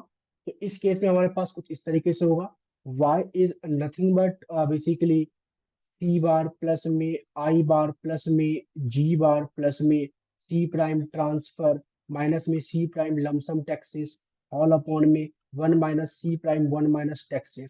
सेम है, जब आप इसको डिफरेंशिएट करोगे both side with respect to I bar, तो आज क्या होगा, चेंज इन y अपॉन में change in I bar 1 upon में 1 माइनस सी प्राइम 1 माइनस टैक्स रेट को एक जगह रखोगे। बाकी सबको आप जब करोगे तो सी बार को जब डिफरेंशिएट करोगे तो ये 0 आ जाएगा, क्योंकि आप आई बार को रिस्पेक्ट में डिफरेंशिएट करो तो बाकी सारे वेरिएबल कांस्टेंट। तो सी बार को डिफरेंशिएट करोगे with respect to I bar, तो सिंस सी बार एक कांस्टेंट ट्रीट करेंगे तो ये 0 आ जाएगा, आई बार का 1 आ जाएगा, फिर ये भी 0, ये भी 0 एंड ये भी 0। तो फाइनली देखा जाए तो चेंज इन y अपॉन में चेंज इन आई बार जो है वो भी इक्वल टू आएगा किसके, तो 1/(1 - C'(1 - टैक्स रेट के। और सिमिलरली अगर आप चेंज इन y/में चेंज इन जी बार करोगे, इसी में देख लो, तो भी क्या होगा, बाकी सब 0 हो जाएंगे और जी बार का वैल्यू क्या आ जाएगा, 1 आ जाएगा। तो चेंज इन y में चेंज इन जी बार भी सेम ही आएगा, जो कि किसके बराबर आ जाएगा, अल्फा जी के बराबर में आ जाएगा। और अगर डायग्राम की बात करें तो same as figure 1। Sir figure 1 कौन सी थी? ये है फिगर 1, ये रहा, मैंने मेंशन कर दिया। Okay, okay sir. Same as figure 1। अगर आई बार में चेंज होगा तो जो चेंज इन ऑटोनोमस कंपोनेंट था वहां पे आई बार आ जाएगा, अगर जी बार में चेंज होगा तो चेंज इन ऑटोनोमस कंपोनेंट में जी बार आ जाएगा। बाकी जो वैल्यूज होंगी वो सेम ही होंगी। तो अभी तक में हम लोगों ने क्या देखा कि अगर ए बार में चेंज आने की वजह से जो अल्फा जी की वैल्यू होती थी, सेम सी बार में चेंज आने की वजह से भी वही होगी, जी बार में चेंज आने की वजह से भी वही होगी, आई बार में चेंज आने की वजह से भी वही होगी। अब आते हैं हम लोग केस नंबर 3 में, कि अगर मान लो ट्रांसफर में चेंज होता है, ट्रांसफर भी एक ऑटोनोमस कंपोनेंट है, उसमें चेंज होता है तो क्या होगा। लेट अस सपोज हमारे पास है अब case number 3, case 3, if late us suppose transfer T bar will change, तो ये भी ऑटोनोमस कंपोनेंट चेंज हुआ है। तो y मेरे पास क्या है, 1/(1 - C'(1 - टैक्स रेट), और इस सबको लिखेंगे तो हम लोग सी बार प्लस में आई बार प्लस में जी बार प्लस में सी प्राइम ट्रांसफर माइनस में सी प्राइम लमसम टैक्सेस। ध्यान से देखते हैं इसको। तो जब आप इसको डिफरेंशिएट करोगे both side, differentiate both side with respect to, हमारे पास क्या है, ट्रांसफर है ना, तो टी आर बार, तो मेरे पास जो आएगा वो चेंज इन वाई अपॉन में चेंज इन टी आर बार जो होगा वो क्या होगा, तो वो मेरे पास ये होगा। लेट अस सपोज मैं क्या लिखता हूँ कि 1/(1 - C'(1 - टैक्स रेट), जो कॉमन है कॉमन रहेगा। अब इसमें देखते हैं, सी बार का 0 हो जाएगा क्योंकि कांस्टेंट की तरह ट्रीट करेंगे, आई बार का भी 0 हो जाएगा, जी बार का भी 0 हो जाएगा। लेकिन आज जब टी बार को डिफरेंशिएट करोगे with respect to t bar, तो आपके पास 1 के जगह पे सी प्राइम आया, क्योंकि इसके साथ कॉफिशिएंट में सी प्राइम है। और फिर यहाँ पे जब करोगे टी बार को तो ये भी 0 आ जाएगा। तो ऊपर वाले और नीचे वाले में डिफरेंस समझ में आ गया, पहले वहां 1 आता था, इस बार क्या आ गया, सी प्राइम आ गया है। ओके, तो अब जब यहाँ पे लिखोगे आप, तो चेंज इन y अपॉन में चेंज इन टी आर जो होगा वो क्या होगा, वो होगा बेसिकली सी प्राइम अपॉन में 1 - C'(1 - टैक्स रेट), जो कि किसके इक्वल होगा, 1/(1 - C'(1 - टैक्स रेट) को हम लोग बोलते हैं अल्फा जी। इसके साथ में एक और मल्टीप्लाई हो जाएगा क्या, तो सी प्राइम। तो अगर ट्रांसफर में कोई भी चेंजेस आते हैं तो जो मेरे पास इक्विलिब्रियम मतलब चेंज इन वाई में चेंज इन टी आर जो होगा वो अल्फा जी भी होगा, साथ में सी प्राइम भी मल्टीप्लाई हो जाएगा। यहां तक समझ में आ गया, किसी को डाउट है,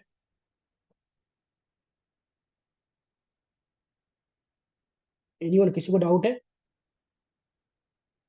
अच्छा, कोई बोल सकता है कि फिगर सेम रहेगा या फिगर में डिफरेंट होगा कुछ।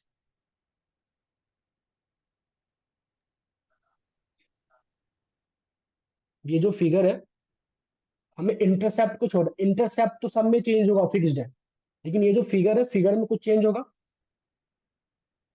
क्या, कोई लाइन का स्लोप चेंज होगा, एनीवन। सर स्लोप चेंज हो जाएगा। नहीं, अब बताता हूँ स्लोप क्यों चेंज होगा। क्योंकि जो मेरे पास चेंज आया है वो उस किस में चेंज आया है, चेंज आया है मेरा टीआर में।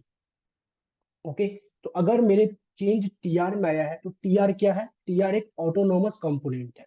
तो अगर चेंज टीआर में आया है तो ए के ऑटोनोमस कंपोनेंट में ही चेंज आएगा। और ऑटोनोमस कंपोनेंट एक कांस्टेंट की तरह हम लोग ट्रीट करते हैं, जो कि एक इंटरसेप्ट टर्म है, स्लोप तो अलग है ना।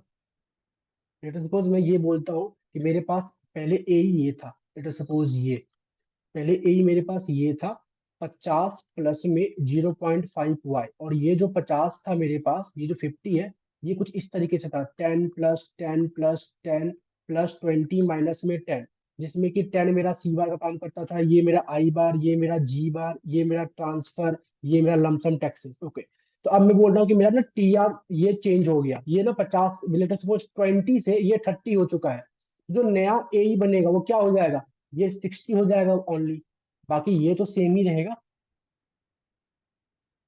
क्लियर है?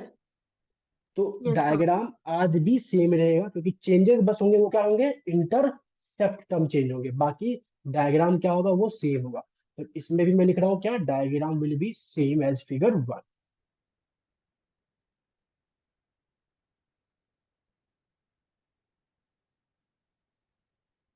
सेम एज फिगर 1, लेकिन सेम एज फिगर 1 में इंटरसेप्ट टर्म को चेंज करना है। ओके, अच्छा मैं कुछ चीजें और आपको बताना चाहता हूँ, ध्यान से समझना।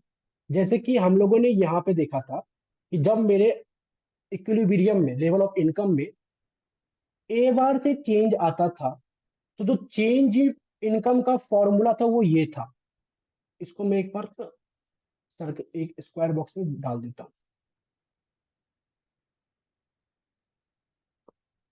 ये अगर मुझे मैग्नीट्यूड निकालना हो चेंज इन ए बार का, तो वो क्या होगा, तो वो ये होगा इस फॉर्मूला से।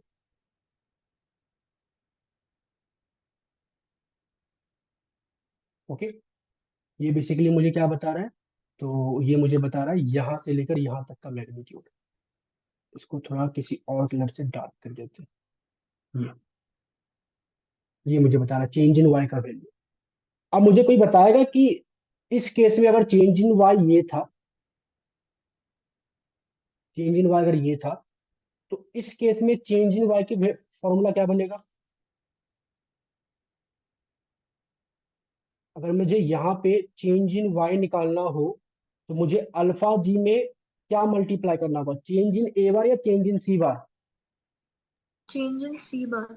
बिल्कुल सही। तो यहाँ पे जब मैं वो पूरा डायग्राम बनाऊंगा और सी बार के चेंज होने की वजह से मेरा equilibrium level of income change हो रहा है, तो जो मैग्नीट्यूड होगा चेंज इन इनकम का, वो फाइंड आउट करने के लिए मैं अल्फा जी के साथ मल्टीप्लाई करूंगा चेंज इन सी बार। तो इसका फॉर्मूला ये होगा उस मैग्नीट्यूड को फाइंड आउट करने के लिए।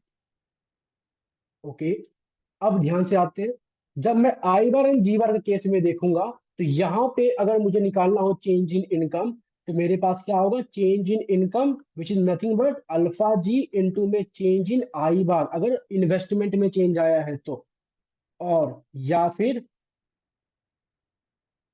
And change in y is equal to alpha g into में चेंज इन जी बार, अगर गवर्नमेंट एक्सपेंडिचर में चेंज आया है।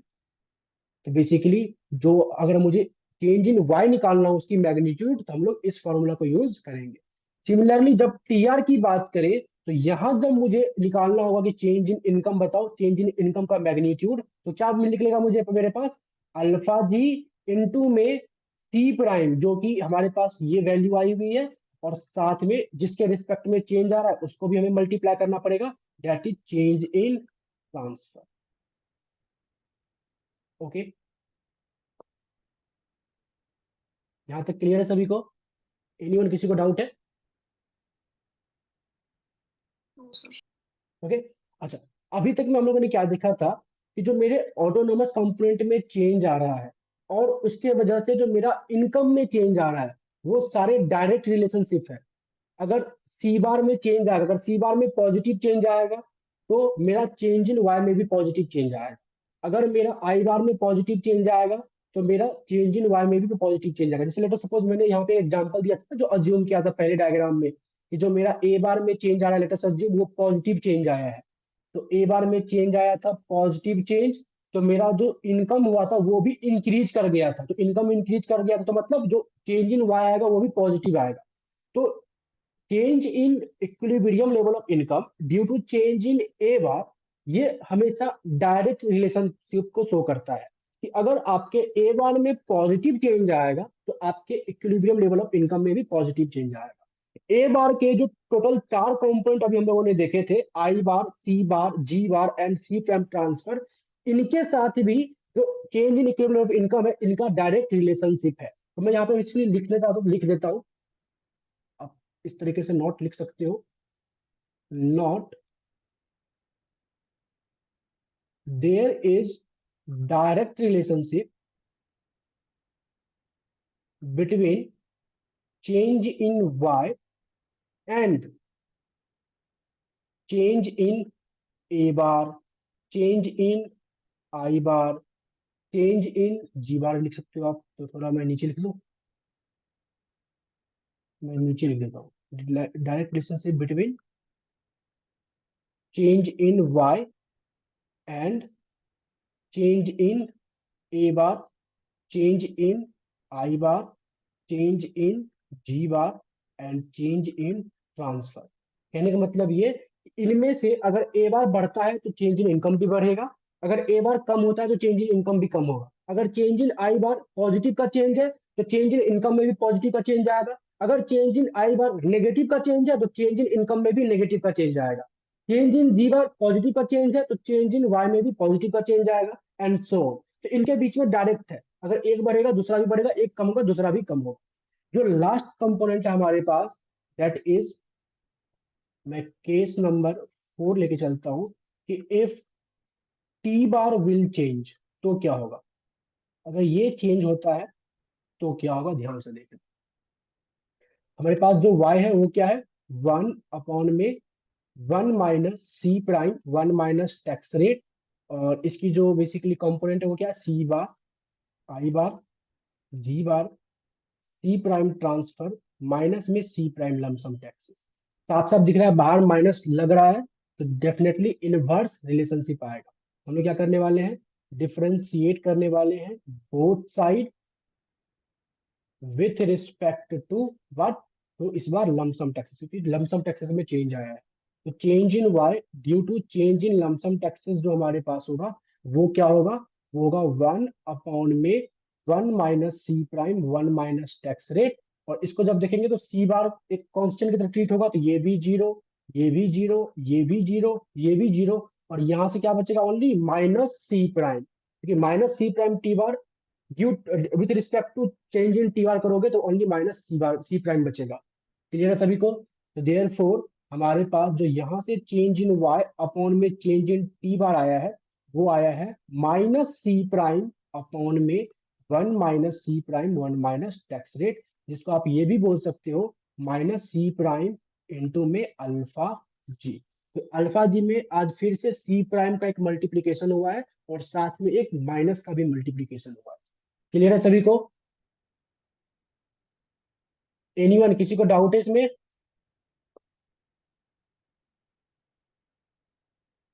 ओके, अब जो है मैं इसका डायग्राम दोबारा बना रहा हूं, अगर किसी को डायग्राम में डाउट हो तो इससे क्लियर हो सकता है, माइट भी। आप ध्यान से देखना डायग्राम। लेट अस सपोज मेरे पास ये रहा ए के लिए, ये वाई के लिए, income and aggregate expenditure.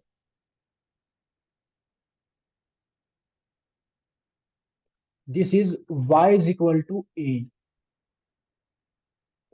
Okay, let us suppose ये पहला मेरा इंटरसेप्ट था, कुछ इस तरीके से मैं लेके चलता हूं। दिस इज AE1, पुराना वाला इंटरेस्ट ए, जिसका ये जो कंपोनेंट है ए बार है, जिसको आप इस तरीके से दिख सकते हो, सी बार प्लस में आई बार प्लस में जी बार प्लस में बेसिकली सी प्राइम ट्रांसफर माइनस में सी प्राइम। ऐसा करते इसको रहने देते हैं, आप सबको पता है पहले से ए बार क्या, डायग्राम फालतू में गंदा सा दिखेगा। ये मेरे पास एक पॉइंट है और इस पॉइंट से मेरे पास जो है ये आया है पुराना वाला, मतलब initial equilibrium level of income. ध्यान से देखना। Okay, this is y1। अब मैं यहां पे ये बोल रहा हूं, let us suppose, let us suppose there is negative change, negative change in T bar, मतलब लमसम टैक्सेस।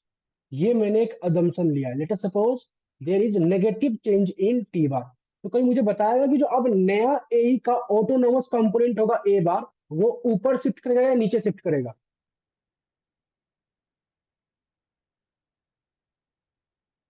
सोच के बताना। मैं लिख देता हूं यहाँ पे, ए बार मेरा क्या है, तो A bar is nothing but C bar plus में आई बार प्लस में जी बार प्लस में सी प्राइम ट्रांसफर माइनस में सी प्राइम लमसम टैक्स। अब मैं बोल रहा हूँ कि नेगेटिव चेंज आया है लमसम टैक्सेस में, मतलब अगर मान लो पहले टैक्स 50 था ना, तो अब टैक्स कर दिया 40, ऐसा समझ लो। तो ए बार मेरा बढ़ेगा, ऊपर की ओर शिफ्ट करेगा या नीचे की ओर शिफ्ट करेगा, ए वाले एक्सिस पे। यस दीपाली बोलो। सर नीचे। ओके, और कोई?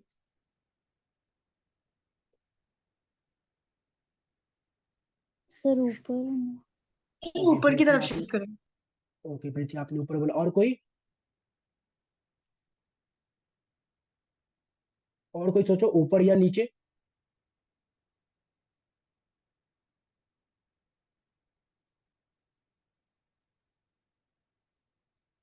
क्या बात है, आप लोग अच्छे तरीके से नहीं, ये सिंपल क्वेश्चन है यार।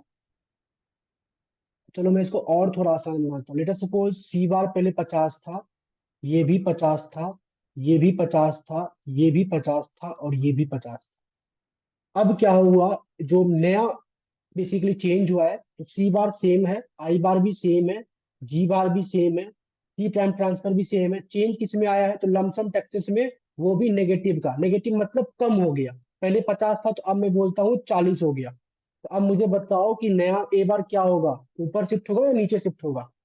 सर ऊपर। ऊपर। और कोई? दीपाली आपने अपने नीचे बोला था। आप साफ साफ देख लो ये कितना हो रहा है, ये टोटल मेरे पास 200 है, 200 में से 50 करेंगे तो 150। तो पहले का ए बार जो था वो 150 था, लेकिन अब का जब ए बार निकालोगे तो वो 160 आएगा। तो मतलब ए बार मेरा इंक्रीज कर गया है। ये इसलिए हुआ है क्योंकि लमसम टैक्स के आगे में एक माइनस का साइन चल रहा है, तो ये इनवर्स रिलेशनशिप को बता। तो डेट्स वाई मैंने ये अज्यूम किया है कि जो मेरे टैक्स में चेंज आया है वो किसका चेंज आया है, नेगेटिव का चेंज आया है। समझ में आया? अगर बाकी के जैसे मैंने शुरुआत में क्या अज्यूम किया था, ए बार में पॉजिटिव का चेंज आया है, सी बार आई बार जी बार इन सब में पॉजिटिव का चेंज आया है, तो उन सब में पॉजिटिव का चेंज आने के वजह से मेरा ए बार ऊपर बढ़ा था, और उन सब में नेगेटिव का चेंज आता तो ए बार नीचे होता। लेकिन इसके केस में उल्टा है, इसके केस में जब मैं इसको नेगेटिव का चेंज मानूंगा तब मेरा ए बार ऊपर जाएगा, और अगर मानता कि मैं टैक्स बढ़ गया है तो मेरा ए बार नीचे होता, क्योंकि टैक्स के बढ़ने से ओवरऑल ए बार कम हो जाएगा, क्योंकि टैक्स के साथ एक माइनस साइन लगा हुआ है। क्लियर है सभी को? किसी को डाउट है इसमें? Yes sir. ओके, तो अगर आपको क्लियर है तो अब जो मेरे पास लेटर सपोज ये एक नया ए बार मेरे पास है, प्लस में चेंज इन आई, और यहां से लेके यहां तक जो है वो है change in T bar, sorry I नहीं टी बार हो, चेंज इन टी बार। तो यहां से आप क्या करोगे, अच्छा मेरे स्लोप में कोई चेंज नहीं आया क्योंकि चेंज तो सब ए बार में ही हो रहा है ना, स्लोप में तो चेंज हो ही रहा। तो जो मेरा नया डायग्राम बनेगा वो क्या बनेगा, इससे आएगा और इसके पैरेलल होगा। तो लेट सपोज ये रहा इसके पैरेलल कुछ इस तरीके से, तो इसको मैं नाम देता हूं ए ई वन का डैश। ओके, और जो मेरा इक्विलिब्रियम है, पहले था मेरा ये इक्विलिब्रियम ई वन, अब नया जो इक्विलिब्रियम है वो ये है, that is E one dash. अब यहां से जब आप लेके जाओगे तो यहां से क्या आएगा आपके पास, नया income, that is Y one dash, और this is nothing but change in Y. ये मेरे पास क्या है, चेंज इन वाई, जिसका फॉर्मूला फाइंड आउट करने के लिए क्या बनेगा, change in Y due to change in T bar. क्या आया था, change in Y due to change in T bar, यहाँ पे देखो वो आया था माइनस सी प्राइम अल्फा जी। तो आप क्या लिखोगे यहाँ पे, माइनस सी प्राइम अल्फा जी, और साथ में जिसके वजह से चेंज आया है उसको लिखोगे change in T bar, change in T bar. तो मेरे पास ये इसका मैग्नीट्यूड फाइंड आउट करने का फॉर्मूला आया। तो यहाँ पे हम क्या देख रहे हैं कि जब मेरे लमसम टैक्स में नेगेटिव का चेंज आ रहा है ना, तब जाके मेरा इनकम में पॉजिटिव का चेंज आ रहा है। वैसे भी और ऐसे भी, अगर मान लो ये क्या है, this is nothing but first order derivative ना, अगर फर्स्ट ऑर्डर डेरिवेटिव आपका नेगेटिव आता है तो कहने का मतलब कौन सा रिलेशन बता रहा है ये, inverse relationship, change in y and change in t y के बीच में इनवर्स रिलेशनशिप को शो कर रहा है। तो मैं यहां बोल सकता हूं देयर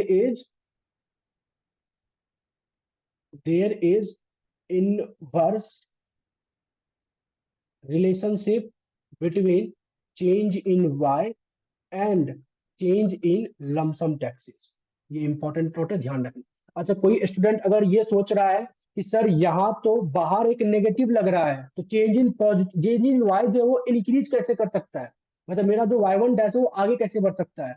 वो इसलिए बढ़ सकता है कि यहाँ एक नेगेटिव है और जो आपका चेंज इन टी बार है वो भी एक नेगेटिव वैल्यू है, आपने अज्यूम किया हुआ है। ध्यान से देखो कि आपका जो change in, let us suppose there is negative change in T bar, जो आपका टैक्स रेट है वो कम हुआ है टैक्स रेट, तो इस चेंज इन टी बार में भी एक माइनस का साइन आएगा। कहने का मतलब कुछ इस तरीके से कि पुराना टैक्स था 50, अब नया टैक्स है 40, तो चेंज कैसे निकालते हैं? न्यू माइनस ओल्ड करके, जो कि क्या आएगा -10। तो चेंज इन टी बार भी के साथ भी एक माइनस होगा, और वो माइनस और इसके बाहर वाला माइनस दोनों आपस में मिलके प्लस बन जाएंगे, और मेरा इनकम आगे की ओर बढ़ जाएगा।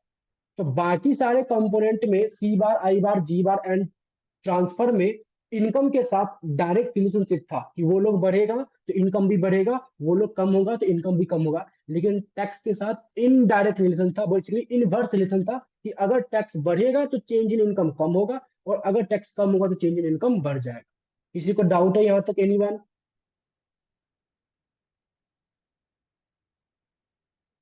एनीवन, किसी को डाउट है? सर सर जो चेंज इन टी बार है, तो सर इसका मतलब चेंज इन ए बार हुआ क्या? हाँ, हो गया चेंज इन टी बार। देखो, चेंज इन ए बार हो गया तो नॉर्मली हम लोग वो देखेंगे, चेंज इन ए बार मतलब आपके पास कोई इंफॉर्मेशन नहीं है। तो अब चेंज इन ए बार जब हो गया तो वो डिपेंड करता है कि आप ए बार में क्या चेंज आया है, पॉजिटिव का चेंज आया है, नेगेटिव का चेंज आया है। तो पॉजिटिव का चेंज आया तो मेरा इनकम भी पॉजिटिव से चेंज होगा, नेगेटिव का चेंज आया तो मेरा इनकम भी नेगेटिव से चेंज आएगा, क्योंकि चेंज इन ए बार और चेंज इन वाई में भी पॉजिटिव रिलेशनशिप था।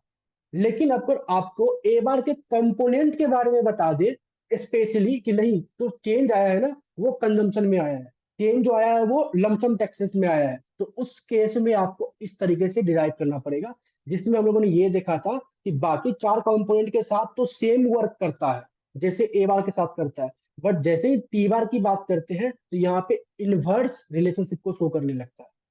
क्लियर है? अब बताओ क्या डाउट?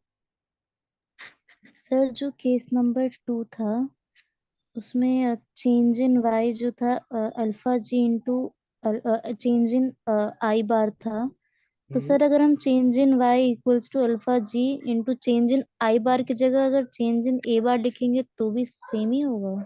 नहीं, कैसे सेम होगा मैं आपको बता लेता। सपोज एग्जाम में आपको बोलता है कि इन्वेस्टमेंट में चेंज आया है, तो अगर इन्वेस्टमेंट में चेंज आया तो उसने पर्टिकुलरली जिस कंपोनेंट में चेंज आया है उसका नाम दे दिया ना, तो यहाँ पे आपको चेंज इन आई बार ही लिखना होगा। इन दोनों के बीच में रिलेशन भले सेम है लेकिन मैग्नीट्यूड का डिफर कर सकता है ना, ए बार और आई बार दोनों आपस में मैग्नीट्यूड में तो बहुत डिफरेंस होंगे ना। क्लियर? Yes sir. मैं बेसिकली हम लोग क्या रिलेट कर पा रहे हैं, जो रिलेशन ए बार और वाई बार में है ना वो सेम है बाकी सबसे। ए बार का रिलेशन और जो इक्विलिब्रियम लेवल ऑफ इनकम का रिलेशन है वो, और बाकी जो चार कंपोनेंट है सी bar, I bar, G bar, transfer, इन सब का रिलेशन ये सेम मैच करता है ए बार के साथ। लेकिन बस जो लमसम टैक्स का रिलेशन है वो उल्टा है, इनवर्स है। बस ये रिलेट कर पा रहे हैं और कुछ नहीं। अगर मुझे चेंज इन इनकम निकालना हो उसका मैग्नीट्यूड, कि मेरे ऑटोनोमस कंपोनेंट के चेंज होने से मेरे इनकम के मैग्नीट्यूड पे क्या फर्क पड़ा है, तो उसके लिए मुझे प्रॉपर फॉर्मूला पुट करना होगा। मुझे एग्जामिनर बताएगा कि मेरे ऑटोनोमस कंपोनेंट में क्या चेंज आया है। इन्वेस्टमेंट में चेंज आया है तो ये वाला फॉर्मूला लगाएंगे, change in y equal to alpha ji into change in i. Consumption में अगर चेंज आया है तो फिर वो उस कंजम्पशन वाला फॉर्मूला लगाएंगे, change in y equal to alpha ji into में चेंज इन सी बार। अगर गवर्नमेंट के एक्सपेंडिचर में चेंज आया है तो फिर ये वाला फॉर्मूला लगाएंगे। अगर लमसम टैक्सेस के एक्सपेंडिचर में चेंज आया है तो हम लोग क्या लिखेंगे कि जो चेंज इन वाई होगा वो क्या होगा, माइनस सी प्राइम अल्फा जी इंटू में चेंज इन लमसम टैक्सेस। तो सबके लिए फॉर्मूला अलग अलग बनेगा। क्लियर है सभी को? Yes sir. ओके, इसीलिए तो ये सारे केसेस करवाया गया है। तो ये बस आपको बाकी देखा जाए तो इसको ये रटने वाली चीज नहीं है, बस समझने वाली चीज है। एक बस एक फंडा समझ लोगे सब तो सेम उसी तरीके से डिराइव किया गया है, कुछ फर्क नहीं है। एक बार प्रैक्टिस करोगे ना कैसे कैसे खुद से, तो समझ ऑटोमेटिकली याद हो जाएगा, फिक्स हो जाएगा कि आप कभी भूल नहीं पाओगे कि हाँ क्या क्या चीज है। हाँ, अगर रटना मारने जाओगे कि हाँ इसका फॉर्मूला ये होता है, इसका फॉर्मूला ये होता है, तब तो पक्का है कि फिर रटते रहो, फिर तब चांसेस है कि पेपर में आपको मिस्टेक हो जाए। लेकिन अगर समझने की कोशिश करोगे कैसे कैसे हुआ है, क्योंकि किस तरीके से डिराइव किया उसका फर्मा भी तो मैंने आपको बताया कि हाँ डिफरेंशिएट किए हैं, ऐसा किए हैं, तो फिर आपको याद करने की जरूरत नहीं है, वो सब समझ में आपको आ जाएगा। किसी को और कुछ पूछना है? एनीवन? क्लियर है सभी को? Yes sir. ओके, तो अगर आपको ये क्लियर है तो this is all about three sector economy model. Three sector economy model में हमें ये पढ़ना ही था। ये बेसिकली एक बेसिक है कि कैसे आपने एग्रीगेट एक्सपेंडिचर को डिराइव किया, और उससे पहले कंजम्पशन को डिवाइड किया, कंजम्पशन एक्सपेंडिचर को, फिर इन्वेस्टमेंट, फिर गवर्नमेंट सेक्टर, फिर सबको ऐड करके ए निकाला, फिर इक्विलिब्रियम कंडीशन निकाला, वो क्या होता है वो। इसके साथ फिर आपने ये मल्टीप्लायर का यूज किया है। ये सारे जो आज का मैंने कंसेप्ट पढ़ाया है ना आपको, इस कंसेप्ट पे बेस्ड होके 90% चांसेस है कि जो न्यूमेरिकल्स आएगा वो कम से कम 8 नंबर का न्यूमेरिकल्स आएगा। अब वो न्यूमेरिकल कैसा होगा वो हम लोग बहुत अच्छे तरीके से डिस्कस करेंगे, कई सारे न्यूमेरिकल डिस्कस करेंगे, उसके लिए कोई डाउट नहीं है। आपको बस कंसेप्ट समझ के रखना है कि हाँ ये कंसेप्ट था। बाकी न्यूमेरिकल कैसा आएगा, किस तरीके से आएगा, किस वे में आएगा, वो सब कराऊंगा, वो सब अच्छे तरीके से होगा क्लास के अंदर में। तो आज के क्लास के लिए हम लोग इतना ही पढ़ेंगे। नेक्स्ट क्लास में हम लोग नया टॉपिक पढ़ेंगे, balance budget multiplier and n number of topic आपके पास है यूनिट नंबर 3 एंड 4 के अंदर में। किसी को कुछ भी पूछना हो आगे क्लास के करस्पॉन्ड में तो पूछ सकता है। सर जैसे एमएमयू और स्टार्स के लिए न्यूमेरिकल का आपने पीडीएफ दे रखा है, तो ऐसी मैक्रो के लिए भी है क्या? हाँ वो लेकिन बाद में मिलेगा आपको, अभी फिलहाल नहीं अच्छा। मिलेगा, क्योंकि वो जब तक ओके। सिलेबस कंप्लीट नहीं होगा ना तब तक आप नहीं कर, क्योंकि मैक्रो का जो न्यूमेरिकल होता है, मैक्रो एक थियोरेटिकल पेपर है ना, तो जो न्यूमेरिकल बनता है वो सारे कंसेप्ट को मिलाकर बनता है, तो उसके लिए आपको पहले सारे कंसेप्ट आने चाहिए। क्लियर? Yes sir. वो भी न्यूमेरिकल के भी पीडीएफ मिलेगा आपको, मैक्रो का भी, लेकिन वो बाद में मिलेगा आफ्टर कंप्लीटिंग द सिलेबस। जैसे यूनिट नंबर 3 एंड 4 में कंप्लीट पूरा करवा दूंगा, तब जाके मैं न्यूमेरिकल का पीडीएफ दूंगा, क्लास दूंगा, उसमें न्यूमेरिकल सॉल्व करेंगे। सर और किसी कुछ पूछना है? एनीवन? सर यूनिट 1 की पास्ट ईयर लेक्चर्स चाहिए थे इंटरनल के लिए। यूनिट 1 के लिए कब इंटरनल दीपाली आपका? सर बोला है 9th फेब से के आसपास। अभी तो क्लास स्टार्ट ही हुआ, अभी इंटरनल भी स्टार्ट हो गया आप लोगों को। सर चलो पढ़ा मेरे भी को, दिया, पढ़ाया। अच्छा यूनिट नंबर 1 पढ़ा भी दिया? यस सर, मनी भी आधा हो गया है। तो कहने का मतलब क्या कह रहे हैं वो लोग कि इंटरनल तक पूरा सिलेबस कंप्लीट करवा देंगे, 2-4 महीना देंगे रिवाइज करने को? यस सर, यही बोल दिया है। ये तो बहुत स्पीडली, कुछ समझ में आ रहा है नहीं जो पढ़ा रहे हैं कॉलेज के अंदर में? नहीं सर।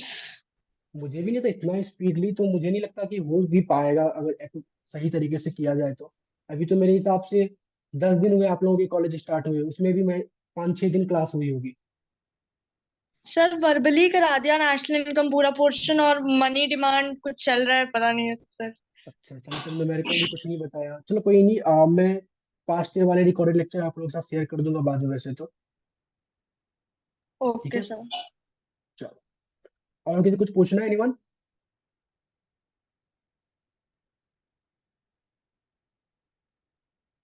ओके गाइस, तो नहीं पूछना है तो फिर आज की क्लास में हम लोग इतना ही करते हैं। अभी के लिए thank you so much and bye bye everyone.